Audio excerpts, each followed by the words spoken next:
Good morning, everyone. I'm Andrea Mendez-Barrutia, the Director of Community Engagement for the Hispanic Collaborative. Thank you for joining us this morning for the Latino Business Panel. Latino businesses have been a driving force behind entrepreneurship in the US despite obstacles. COVID-19 has added to those obstacles with a significant loss of business and the inability for many Latino businesses to access important relief programs such as the Paycheck Protection Program and more. During this business panel, you'll have an opportunity to hear directly from local Latino business owners as they share their stories of how they and their businesses have adapted and continue to endure through COVID-19. Please write any questions that you may have in the chat and we will try to get to them at the end. To introduce the panel and start the discussion, I would like to welcome our moderator, Laura Hernandez. She is the operations lead and account coordinator for mercadoMKE. Laura was raised in Milwaukee and is a Marquette University alum where she majored in marketing and international business. Thank you for joining us this morning, Laura. Thank you for the introduction, Andrea. Good morning to everyone. It's my pleasure to welcome our three panelists for this next portion. Today we're going to hear from Leticia Munoz Hernandez, who owns Michael's Family Restaurant, Orenda Cafe, and Taqueria Orenda. Next, we have Robert Sanchez, who owns and operates Chihuahua Coffee. And finally, Sonia Vernier is our third panelist. She owns and runs Vive Fitness, a local gym focusing on physical health. So I just want to thank you all for being here with us this morning. Muchas gracias por tomar el tiempo esta mañana para estar con nosotros. Hello. Awesome. Okay. Muy buenos días a todos. To start off, we'd like to hear more about each of you and your backgrounds. Where are you from? Can you share more about your business and how long you've owned it? And then, is this your first business or do you have plans for more? Para empezar, ¿podrían darnos un poquito de información sobre ustedes y su negocio? Por ejemplo, ¿de dónde son? ¿De qué se trata su negocio y cuánto tiempo lo han tenido? ¿Este es su primer y único negocio o tienen planes para más?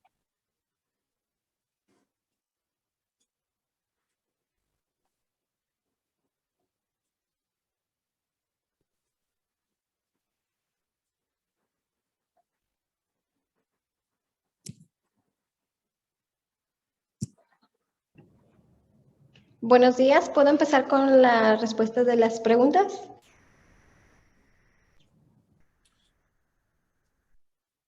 Sí, gracias.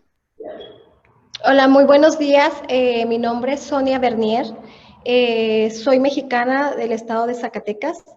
Radico aquí por algunos años y tengo el honor de presentarles a ustedes el primer gimnasio latino en la comunidad latina de Vive, con el nombre de Vive la Fitness. Este negocio familiar está localizado en el corazón latino, exactamente entre Micho y Muskego, y ha sido bastante arduo la estadía aquí y quisiera hablarles un poco más de cómo he llevado este negocio aquí a la comunidad latina.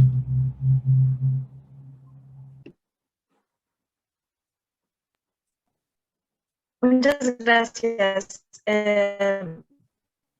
No sé si Robert and Leticia, I don't know if you want to introduce yourselves as well, please. Sure. My name is Robert Sanchez. I'm from Milwaukee, Wisconsin. Basically, I was born and raised here in Milwaukee. And a little bit about my business. I've owned it since 2018. I started this as a little pop-up. We started in the farmers markets in 2018. I was working a full-time job as a cafe as a manager, and most of the stuff that we do is we just do coffee catering, and we provide people with coffee, Mexican coffee that we have a local roaster here that roasts our coffee. And eventually we plan on expanding our business, possibly opening up a full cafe. But right now we're just focusing on catering events and some of the markets and doing private events, stuff like that, festivals.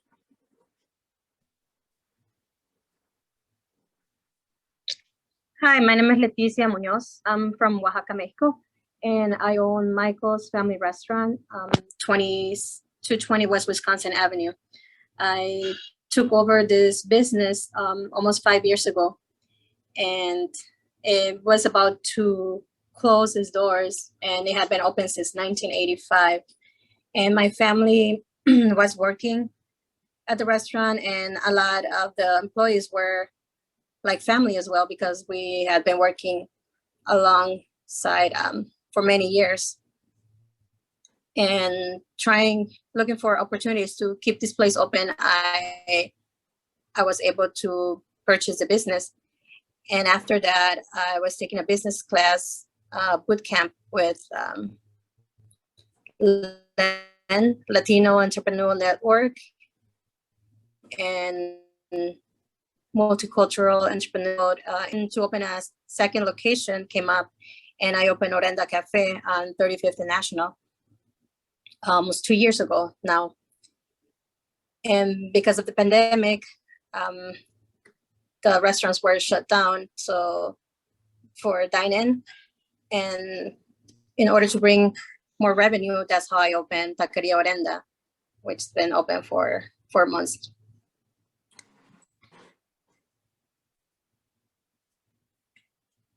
So Laura, this is Nancy. So I'm going to just go ahead and share what Sonia had said before. For those of you who don't speak Spanish, we'll go ahead and try to keep this bilingual for everybody, and all panelists feel comfortable in speaking whatever language you want to speak in. But Sonia had stated she's from Mexico, from Zacatecas. She's very happy to bring the first Latino-owned gym into the community, which is located on Mitchell and Muskego, and is excited to share her story today. Thank you, Nancy. I think I'm having some technical issues from my end, so I appreciate you translating what Sonia said. Awesome. So moving on to the first question, I want to thank you all for sharing more background on your respective businesses. And before we start talking about COVID-19 and the effects of the pandemic, we want to check a little bit about how your business operated prior to COVID. So, for example, could you tell us what you had to do to get your business to where it was pre-pandemic? And then was it easy to start and to grow your business? What has having a business meant to you and your family? And how do you feel that your business makes your neighborhood better? Gracias por darnos más información sobre sus negocios. Antes de que hablemos sobre el efecto de COVID, queremos saber un poco sobre su negocio y cómo operaba antes de que pegara la pandemia. Por ejemplo, ¿nos puede contar sobre lo que tuvo que hacer para llevar a su negocio en donde está antes de COVID? ¿Fue fácil comenzar y crecerlo? ¿Qué significado tiene su negocio para usted y su familia? ¿En qué maneras cree que su negocio mejora su vecindario? Si gusta, Sonia, empezar y ya después traduzco tu respuesta después. Gracias, Laura. Vive la Fitness llegó aquí a la comunidad latina hace 2 años, exactamente en mayo. Este mayo cumplimos 2 años en apertura aquí en la comunidad latina. Lamentablemente, el primer año que íbamos a cumplir nuestro primer aniversario pasó la pandemia.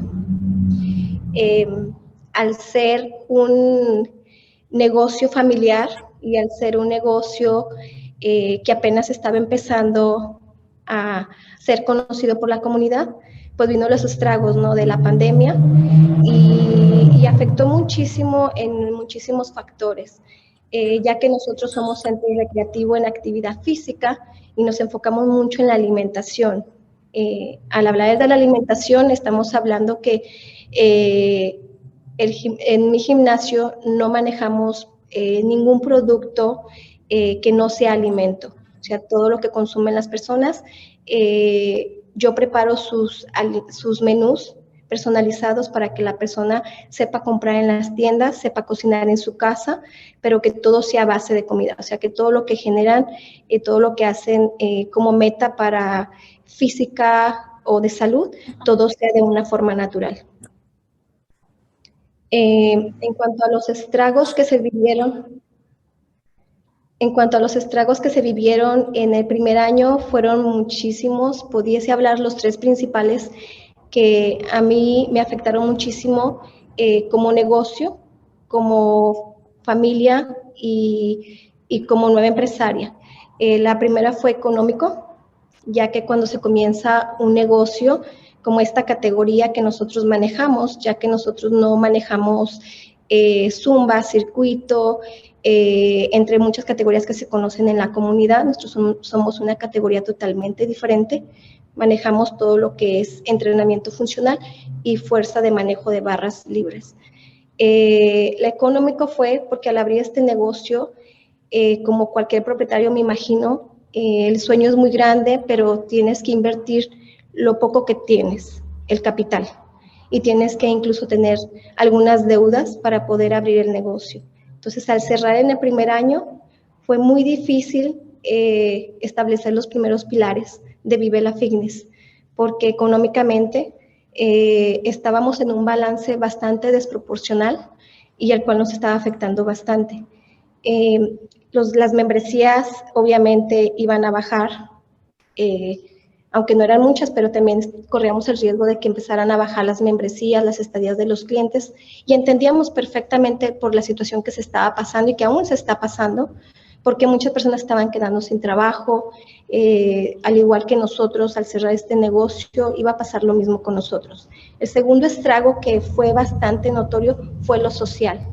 Vive la Fitness ha creado una comunidad muy bonita aquí en el gimnasio y en el vecindario, porque todos nos respetamos, todos trabajamos en comunidad. De hecho, yo soy voluntaria de la Clínica 16, también doy actividad física para ellos, virtualmente también la hago, y esto lo hago en mis días libres, que son los fines de semana. Al no tener contacto social con las personas, era como una barrera de no poder ayudar más de lo que tú quisieras alcanzar los objetivos de las personas. El tercer estrago, pienso que es el más importante, aunque te mantuvieses económicamente más baja o los estragos económicos, el emocional fue el más importante, porque vinieron las emociones, ¿no? Las emociones encontradas de confusión. ¿Qué pasa en el presente? ¿Qué va a pasar a futuro? Si mi negocio va a seguir, si las personas vamos a estar bien en estos momentos, la tristeza. El otro factor fue prácticamente incluido en esto, que ya no solamente era una persona empresaria o entrenadora de mi propio negocio, sino que ahora tenía que lidiar como mamá.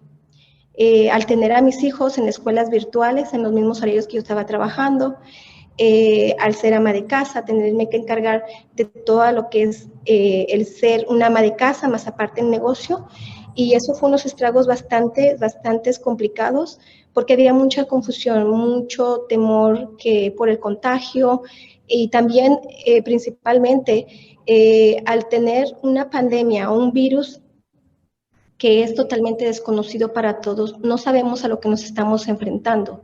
Entonces, eso vino a traer bastante confusión en mi persona, en mi familia y con todo lo que iba a pasar alrededor, ¿no? Y estas son las partes fundamentales que han afectado bastante mi negocio y después vinieron más estragos todavía. El tratar de consolidar a los miembros de Vive la Fitness para poder dar clases virtuales. Entonces, adaptarme a la tecnología, preparar diferentes actividades de una manera totalmente diferente, porque no es lo mismo trabajar en persona, estar prácticamente enfrente de la persona llevando todo esto a cabo. Es muy difícil trabajar por una computadora, una cámara, y pensar que si lo estás haciendo bien, si la gente va a querer seguir como miembros del gimnasio. La opción que yo tuve fue prácticamente yo prestarles todo el equipo de Vive la Fitness para que ellos tuviesen equipo en su casa para poder hacer las rutinas. Y trabajaba desde las 6 de la mañana hasta las 7 de la noche, de lunes a viernes, y los sábados de 8 de la mañana a 3 de la tarde. Y es bastante difícil pasar por esto, pero todos, yo siento en mi persona y en mi opinión, que cada uno de nosotros experimentamos estas cosas, tal vez de diferente forma, pero de una u otra forma nos afectó en estos tres pilares, que fue lo económico, en lo social y en las emociones.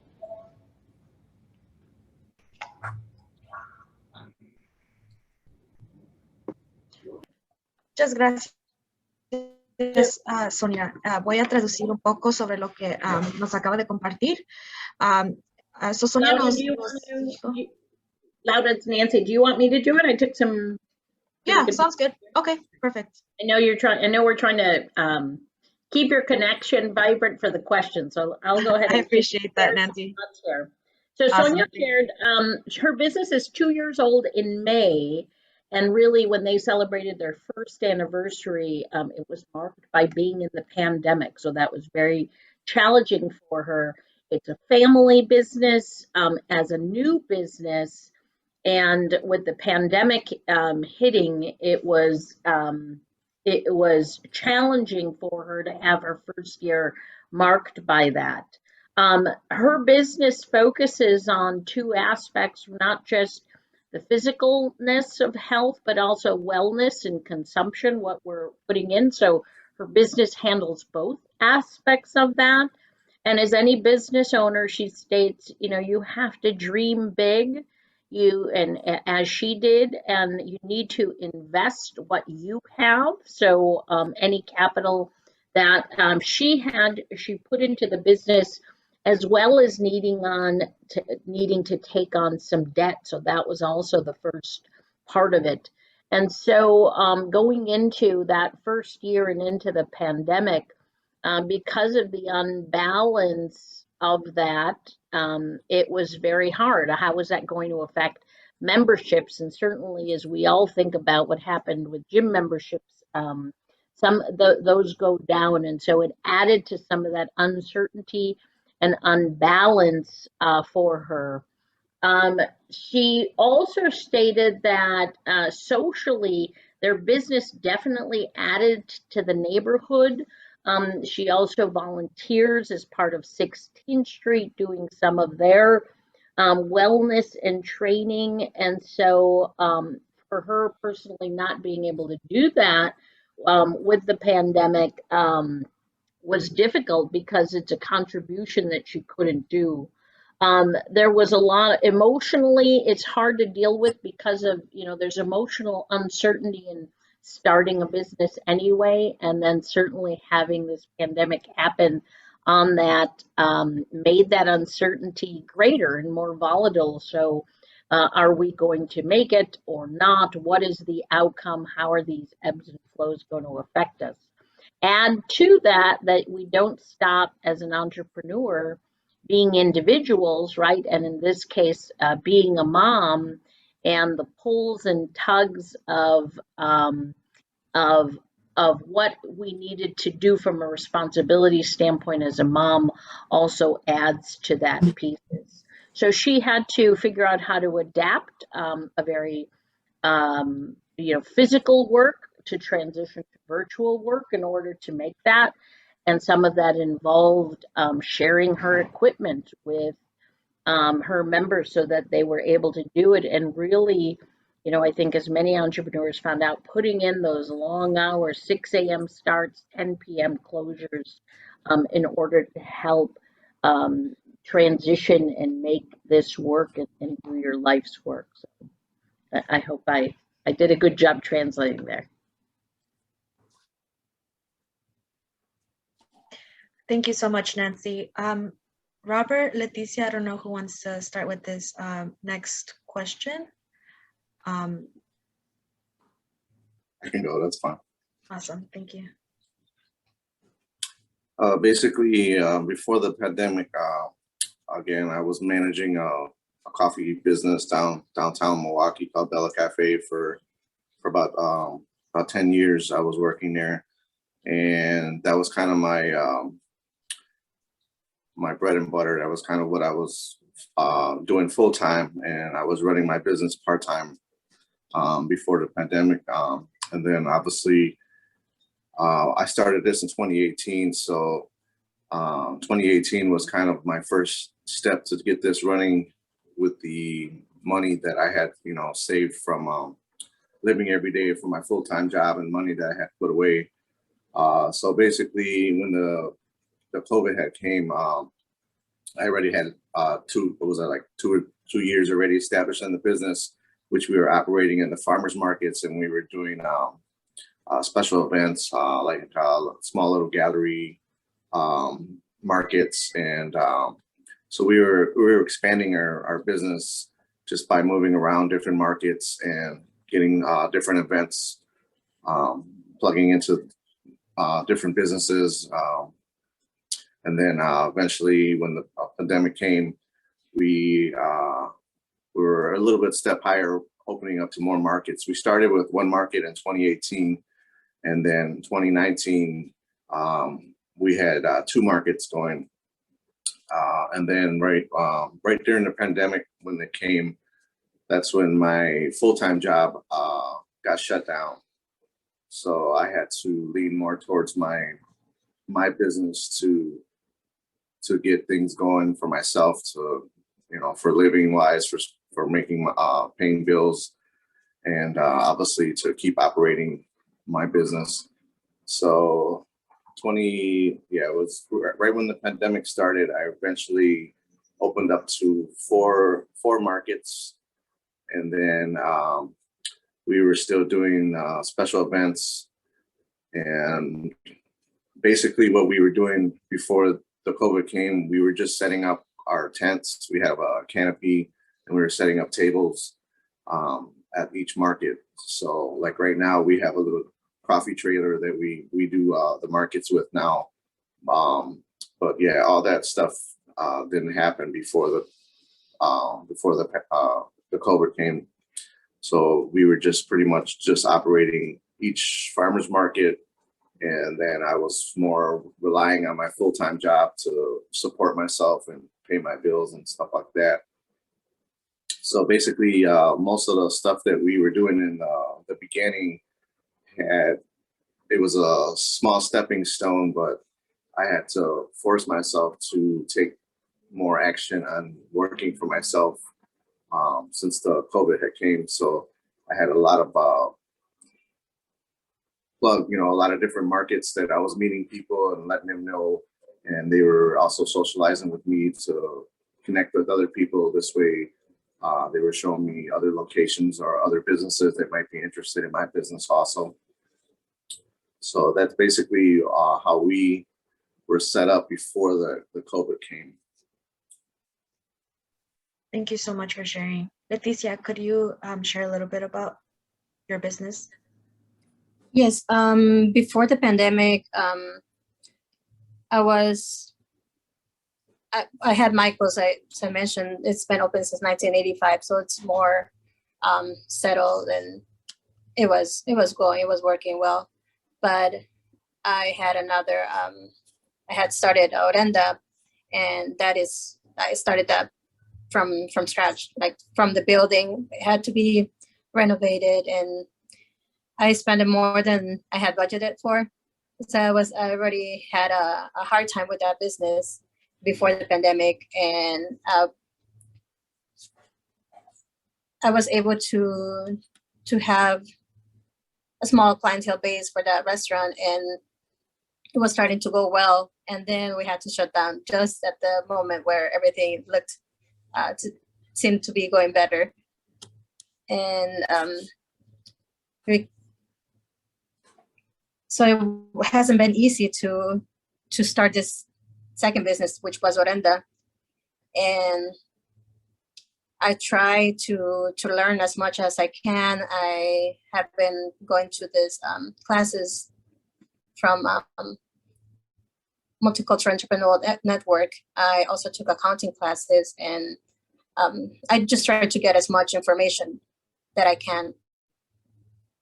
And having that, it helped me a lot, because I also have met a lot of new people and more resources and a network that's been able to support me. And I was able to see that when the pandemic hit us, all businesses were impacted by this. And I thought I would have to close down, but I didn't want to do that, because it was gonna be like starting all over once everything came back to normal, if it did. And with my family, I have 2 children, and it was difficult because like Sonia mentioned, the kids didn't go to school. We had to be, working parents and also be there with our kids. And I'm also, I got divorced or separated a couple years ago, and everything got together, and it was hard, but we've been able to manage, and it's like we all start a business because it's a passion. It's something we love to do, and we put all our heart in it. No matter what comes up, we find a way to become better at what we do and look for solutions, because it's our life, it's our lifestyle too. And for my neighborhood, it means a lot. Michael has been here for so many years, 1985, and a lot of people are so familiar with it. They get together here, families, and it just means, it feels so good to see all these faces every time, every weekend or during the week. They come for lunch, and that's what makes the difference. And it makes me work harder for my businesses.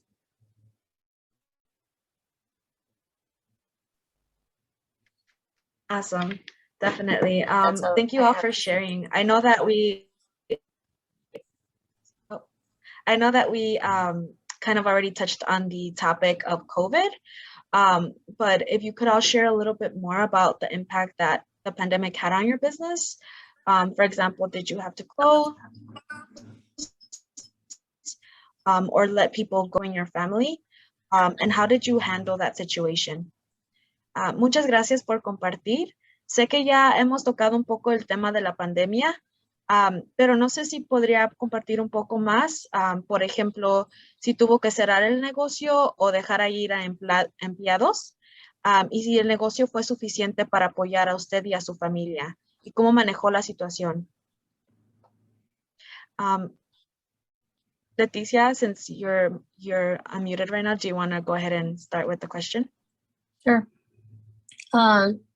So COVID, it hit us really hard because we had to close our dining room. It was only to-go orders. And if I just started doing all these third parties as well, deliveries, because it wasn't enough for the people who would call in and place orders.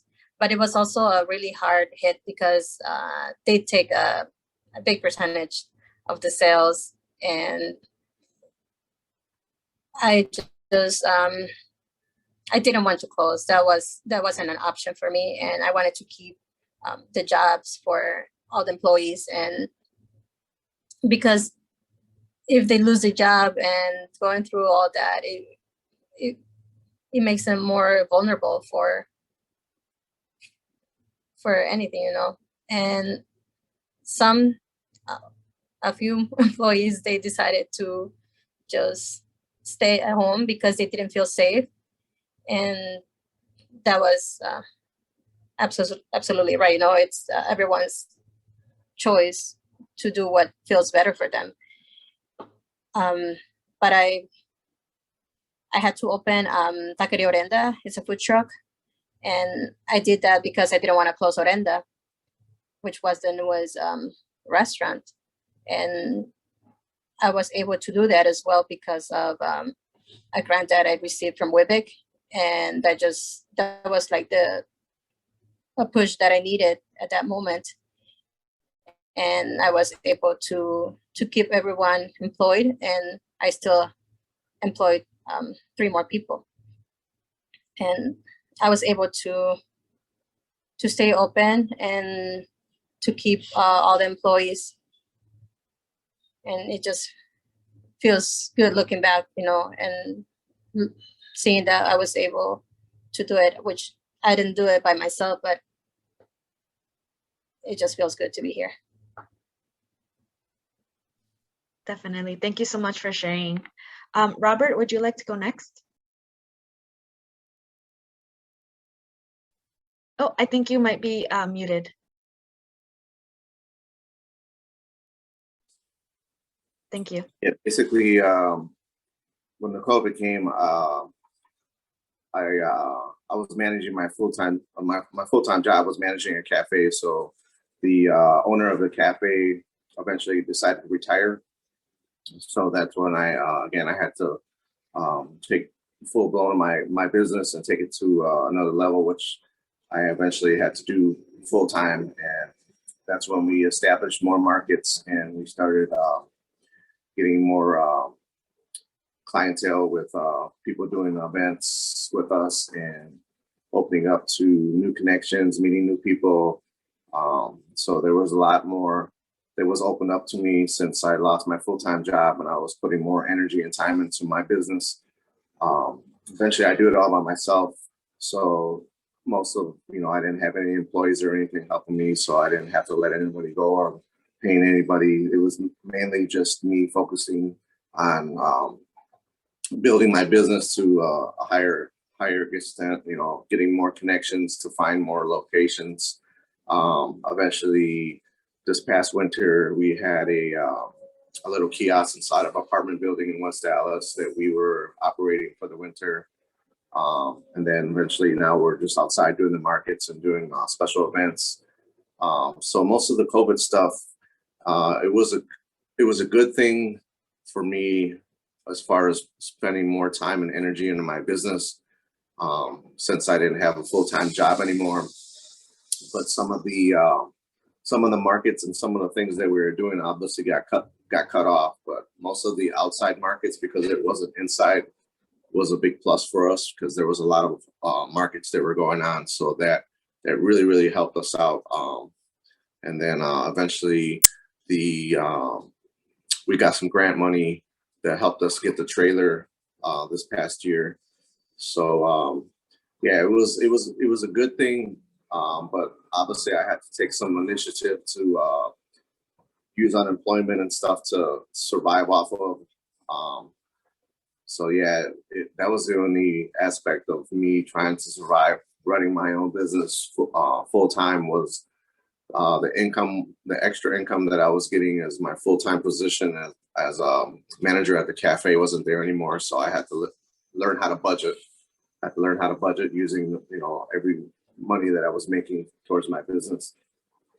And then the resources that I was getting obviously were a lot of help too. Like I said, grant money helped us get the vehicle to haul the trailer and to get the trailer. And then the 4 markets that we did at that time were helping us gain more income just other than doing 1 or 2. So it was a good and bad experience, but at the same time, like I said, we're still grateful to have the business going and hopefully in the next year or so that we're going to continue to keep growing. Awesome. Thank you so much for sharing. Yes. Sonia, si gusta continuar con la pregunta.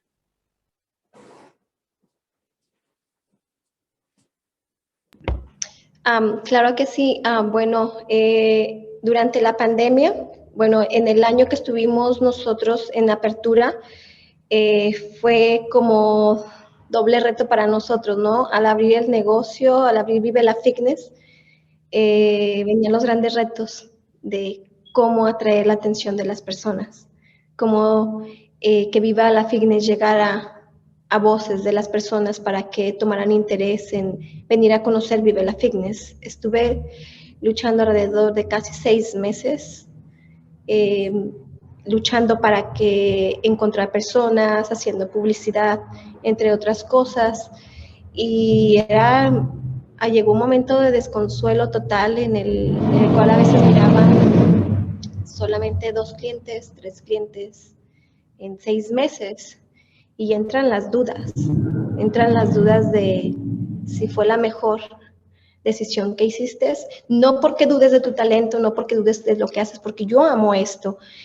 Aunque yo soy maestra y trabajé 6 años como maestra en diferentes áreas del sector académico aquí en Milwaukee, dejé mi trabajo por esto que me apasiona ver a la gente activa, al trabajar en el área educativa, me di cuenta de muchas cosas que yo podía cambiar en la comunidad, pero que tenía que llevarlo en otra área, en otro ámbito. No sé si me explico en esa palabra, pero yo quería hacer un cambio. Entonces, al llegar aquí, fue el reto, 6 meses sin clientes, pagando renta, pagando biles, sin nada. Y cuando empiezas a consolidar un poco el negocio, aunque solamente te pudiese salir tal vez para algunos biles, vino la pandemia y tener que cerrar fue un estrago bastante fuerte porque al pensar, ¿qué voy a hacer ahora? Porque tengo que seguir pagando renta, tengo que seguir pagando los biles, pero ¿de dónde va a salir ese dinero? ¿Cómo es que yo voy a lidiar con esto? Y aunque tengo el apoyo, gracias a Dios, de mi esposo, él siempre ha sido mi pilar más fuerte en todos estos aspectos, pensábamos que iba a hacer fluir un poco mejor la situación, pero lamentablemente a él también le cancelaron sus trabajos. Entonces, los dos en casa sin trabajo, y fue el momento de decidir qué hacemos. O sea, vamos a empezar una nueva forma. No sabía nada no tenía la experiencia, sabía cómo hacer algunos videos y todo esto, pero no tenía la experiencia ya vivida de cómo poder trasladar la actividad física por una cámara. Entonces, al trabajar con la Clínica 16 como voluntaria, al hacer los videos con ellos, recuerdo muy bien, y tengo algo muy presente. El primer video que hice para la Clínica 16, me tardé casi 2 horas haciendo un simple video de 5 minutos, porque realmente no tenía la experiencia de lidiar con el dilema de una cámara y de cómo llegar a los espectadores que estaban detrás de esta cámara. Entonces, fue un dilema bastante fuerte, el pensar cuántos clientes van a salir ahora, cuántos clientes se van a quedar. Tuve la fortuna de que se quedaron algunos de nuestros clientes y estaban tan entusiasmados porque han mostrado bastante empatía por este tipo de negocio, por lo que yo traje a la comunidad latina, porque ellos me han dicho personalmente que están agradecidos por tener este nuevo concepto de actividad física y vida saludable aquí en el área de la comunidad latina, porque ha cambiado muchísimo la visión de cómo alimentarse, de cómo preparar sus comidas, de cómo invertir el mejor tiempo en su persona y de cómo invertir su dinero en ellos mismos para que en un futuro no se invierta en hospitales o farmacéuticos. Entonces, esos fueron grandes dilemas que tuvimos, estar pagando los préstamos del gimnasio, estar pagando préstamos, entre otras cosas. Llegó un momento en el que mi esposo tuvo que salir a hacer trabajos muy pequeños para poder pagar la casa, para poder hacer cosas, pero entró el dilema de que tengo una niña va a cumplir 4 años. Entonces, trabajaba dando clases virtuales o cuidaba a mi hija. Mi hijo tiene 7 años y tenía todos los días que mi esposo transportara a mi hija al daycare y seguir pagando daycare y después yo terminar algunas clases, venir a recogerla y seguir trabajando por la tarde. Entonces era un dilema bastante comprometedor para ambos y no sabíamos lo que iba a pasar. Y cuando se abrió nuevamente Vive la Fitness, vino el dilema nuevamente de todas las cosas que nosotros teníamos que hacer por que nuestros clientes estuviesen seguros y se sintieran seguros al entrar a Vive la Fitness. La inversión en desinfectantes, en cubrebocas, en guantes, incluso si ustedes pueden ver atrás de mi pantalla, tuvimos que invertir en separadores para que la gente estuviese en distancia. Hicimos bastantes cambios al gimnasio y fue otra inversión, otro préstamo al cual se tiene que estar pagando, porque obviamente al ser un negocio principiante no podíamos calificar para ninguna ayuda por el tiempo que nosotros teníamos como apertura. Entonces, ese es otro dilema que vino en pie, entre otras cosas que han pasado, que me quedé prácticamente fuera económicamente de todo, pero yo sigo luchando porque yo amo esto y cuando veo a la gente que entra a Vive la Fitness y me dicen, estamos aquí y me han apoyado en muchas cosas y cuando salgo afuera a hacer caminatas para la clínica, para otras áreas y la gente ya me conoce y la gente viene conmigo, tengo que seguir aquí. No sé cómo, pero tengo que seguir aquí. Muchas gracias por compartir, Sonia. Nancy? Yes, so so what I have here is big.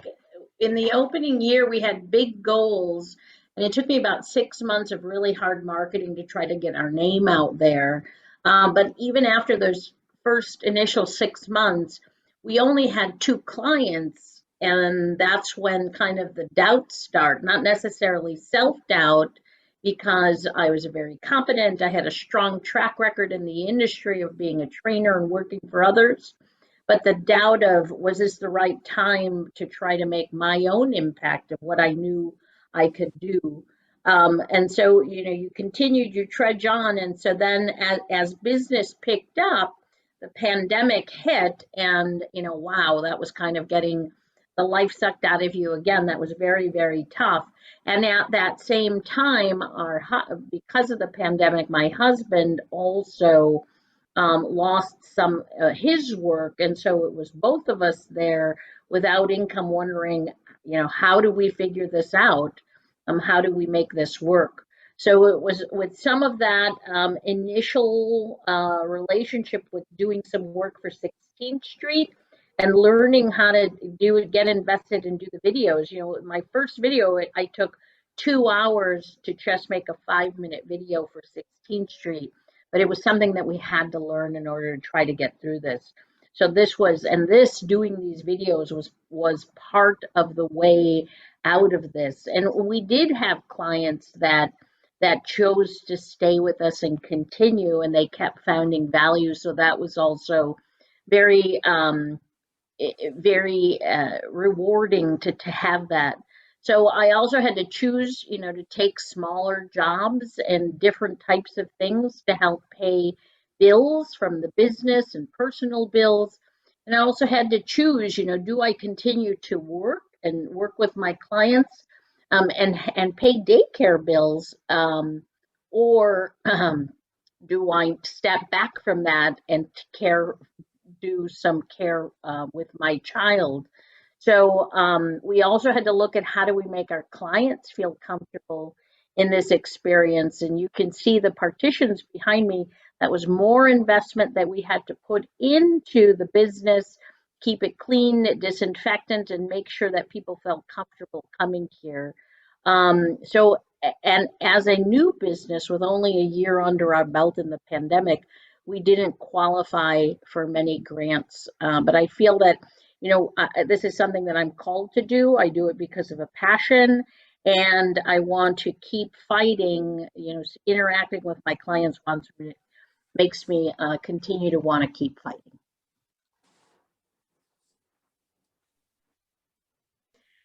Thank you so much, Nancy. I think your stories really paint a picture of the impact that the pandemic had on everyone, particularly our small businesses. So I just want to thank you all for sharing. And then to continue this conversation just a little bit more, I know a few of you already, I think all of you already touched on this. So could you share with us if you decided to apply for financial assistance, why or why not? And then did it help you at all? And then is there another way that businesses like yours could have and should be supported at a time like this? Are you doing the same or better than you were pre-COVID? And then if your business isn't out of the woods yet, when do you think it will be? And finally, could you think and share of a situation that would challenge your business to the point that you would have to make decisions about keeping it open? Gracias por sus respuestas. Creo que sus historias realmente pintan la imagen del impacto que la pandemia tuvo en todos, particularmente en nuestros negocios pequeños. Para continuar esa conversación un poco más, ya sé que ustedes ya tocaron en el tema un poco, pero podrían compartir con nosotros si decidieron solicitar asistencia financiera, por qué o por qué no, y cree que ayudaría o que le ayudó. ¿Existe otra forma en que negocios como la suya podrían tener y deberían recibir apoyo en un momento como este? ¿Está haciendo lo mismo o mejor que antes de COVID? Si su negocio aún no está fuera de peligro, ¿cuándo cree que lo estará? Y finalmente, ¿podría pensar y compartir una situación que desafiaría a su negocio hasta el punto de que tendría que tomar decisiones para mantenerlo abierto? Si gustaría empezar, Robert, por favor. Robert, if you could start. Yeah, basically, like I said, I applied for some assistance and I was able to get a little bit of it to help out, take my business to the next level. So it was a little bit confusing to try to get some of the paperwork and stuff done. But obviously I got through it and it was kind of like a waiting process.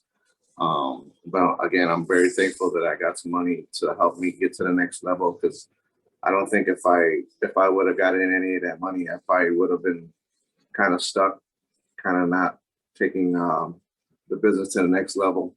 I kind of would have been in the same situation, and with the extra help that I got, it helped me out a lot. And I don't know, right now, like in the situation that I'm in, I could apply for more assistance, but I'm not sure if I'm not sure if I'm gonna do that yet. I'm trying to figure out like if I'm gonna get more assistance or if I'm just gonna try to continue to operate my business and maybe just try to save up a little bit instead of, you know, taking more resources out. Only for the fact that I don't want to. It's like not an emergency thing right now at the point in time. So if it was an emergency thing, then I would say, yeah, you know, probably try to get more assistance. But yeah, I mean, there's all kinds of help out there, like with the West Dallas community that I've been working with a lot. Just recently, we had a meeting where I had to sit down and figure out some different license situations. So those are kind of the resources right now that I'm thinking things through as far as what kind of license I need next to get to the next step of my business, because the license that I have now is pretty much just for farmers markets and events. So in order for me to open up something a little bit bigger, if I want to open up a cafe or if I want to start growing and doing something bigger, eventually I'm gonna have to have more resources, more money, possibly take some more business classes to understand a little bit more about opening up like a full-blown cafe and stuff like that. But yeah, the resources are there, and I totally would encourage people to use them. Like I said, I've used them and it helped me out, and right now I'm just waiting on some of the time that I have, because I work so much doing my business already, in order for me to get connected with more resources and to fill out more applications for grants and stuff like that.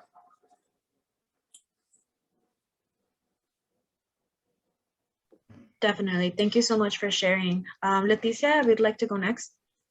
Yes, I did apply for financial assistance for the payroll protection program, and it helped me a lot.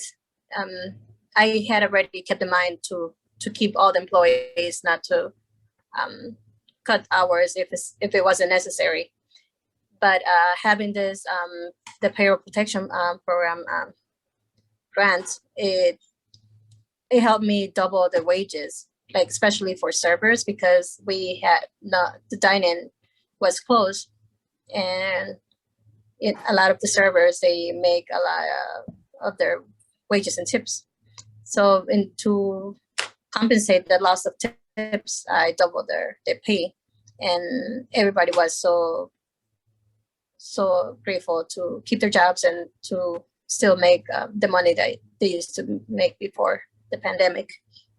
I also, because of all this network that I was introduced to before the pandemic, I met a lot of people, and I was so glad and thankful because everyone reached out to me if there was a grant available for like women-owned businesses, for minority, or for something that could help me, or that I could apply for. They will send me the link, or they will call me, hey, Leticia, apply for this grant, or this is out there, just check it out.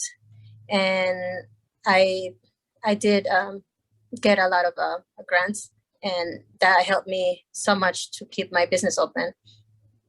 And also, Caitlin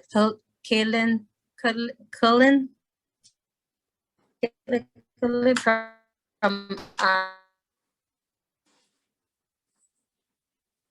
tandem. She helped me so much on the leg, but she also reached out to many other restaurant owners, and she got financial assistance from the city, or she looked for many other resources, and she helped the restaurants, and also she helped the people that were unemployed, because she was giving like free food for residents, for people who needed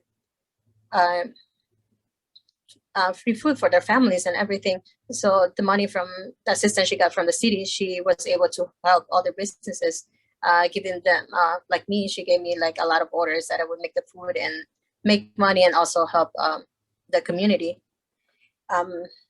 Like I mentioned, Vive, they also helped me with a grant, and the Multicultural Entrepreneurial Network and Latino Entrepreneurial Network, they were also getting resources to help the community as well. And they were giving grants, or giving also more a lot of information. And I encourage everyone who is not part of LEN or Multicultural Entrepreneurial Network to get in touch with them, because they have a lot of information as well, and they give it in Spanish, have all these classes in Spanish, both English and Spanish. And a lot of our Hispanics, or Latinos, can benefit from that, because there's a barrier in language that many of us don't want, or a lot of the people don't feel comfortable going to a class that is full in English, and they feel that will understand all the concepts. But if you go to these classes, it will help your business so much, and you will meet other business owners, and you will meet more resources. And it just, I don't think my businesses are to where they were before pandemic, but I'm trying to get there. I'm just thankful for all the support that I've been getting from everyone. And I would think if my business will close, I just try to keep some savings for emergency. Like, we hope nothing else comes like COVID, because a lot of people wasn't prepared. We didn't see it coming. There was no way of knowing something like this was gonna hit not only this country, but it was worldwide. Yeah. And just try to keep yourself, informed, and get yourself surrounded with more people, more business owners, more resources, more networks. Yeah. Thank you so much for sharing, Leticia. That was awesome. Sonia, nos queda 2 minutos. Si gusta responder la pregunta, por favor. Gracias. Claro, bueno, voy a ser muy honesta. Al estar en esta categoría de negocio y también hacer un primer negocio para mí, no tenía mucho conocimiento sobre las ayudas que había, no tenía conocimiento de cómo aplicar en muchos aspectos, y lamentablemente todos los gastos los cubrimos entre mi esposo y yo. Todo este tiempo apliqué para el PPP y apenas hace como 2 meses me dieron contestaciones. Es el único ayuda que yo he recibido. Ha sido muy poco la cantidad, y todo se invirtió en lo que se necesitaba para tener un gimnasio más salvo para las personas, para evitar contagios. Realmente no conté con todo esto, pero yo sigo luchando porque creo en esto, y yo sé que la única forma que yo pudiese cerrar este negocio sería porque no tuviese personas que creyeran en lo que yo hago. pero las personas creen en lo que yo hago. Ellos ven en mí que yo puedo ayudar a cambiar sus vidas de una manera más saludable por medio de la actividad física y la buena alimentación. Y aquí las personas no se hablan otro idioma que no sea español, a menos que la persona no hable español. Entonces, lo que queremos o lo que hacemos es que la gente se sienta bienvenida, que se sienten cómodos. Ese es mi objetivo de vida, ayudar a los demás, pero de una manera segura, porque la inversión económica yo sé que ha sido muchísima la inversión y que lamentablemente no he contado con los recursos como otros negocios, pero está súper bien que lo hayan aprovechado otras personas que sabían de esto. Yo no lo supe, pero seguí al pie del cañón y yo voy a seguir luchando. Entonces, aunque ha sido un reto bastante arduo y todavía sigo con ese reto, yo voy a seguir avanzando porque quiero lo mejor para nuestra comunidad. Quiero que crezcamos como comunidad, pero que la comunidad sepa que Vive la Fitness está aquí no solamente por algo económico, sino porque yo quiero cambiar vidas, porque creo en esto. En la condición médica que yo tengo, el ejercicio, la buena alimentación y obviamente lo espiritual, y no estoy hablando de ninguna religión, me ha ayudado muchísimo. Entonces, ¿por qué no creer en esto que ha traído esto a mi vida? Y yo lo quiero compartir con los demás. Y yo sé que me voy a enfrentar a más retos económicos, sociales, emocionales, no sé a cuáles. Pero yo sí sé que voy a estar aquí hasta que Dios me preste vida y que la gente cree en mí.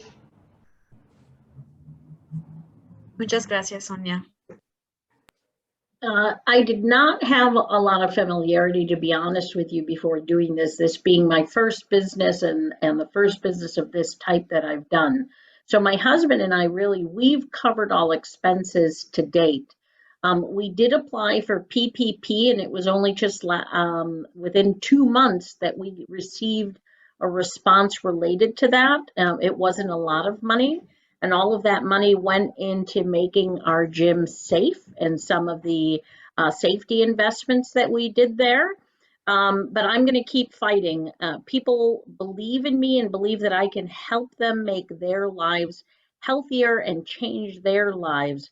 And that's really my goal here. It has been a big investment, and we do not have the same resources as other businesses do. But I really want what's best for the community, and I'm doing this not just for economic reasons, but knowing that I can change and impact lives. And I know that if the community knows that, then I will be here tomorrow and the next day. Thank you for translating, Nancy. Gracias a Sonia, Leticia y Robert por estar aquí y contarnos sus historias sobre el impacto de la pandemia y darnos información del punto de vista de un dueño de negocio latino. Creo que todos, yo misma incluida, pudimos aprender algo nuevo y también enterarnos de la importancia de apoyar a nuestros latinos en nuestra misma comunidad.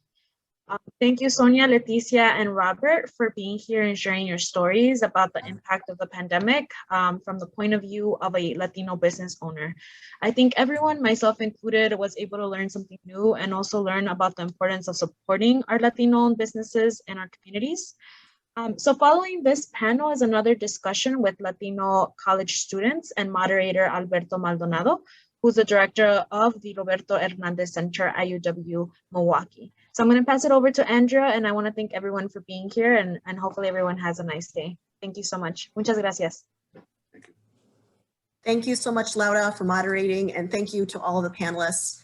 We appreciate everyone for being here and sharing your stories, and to the attendees, we're going to take a very short break, and then we will return with the Latino college student panel. So please stay tuned.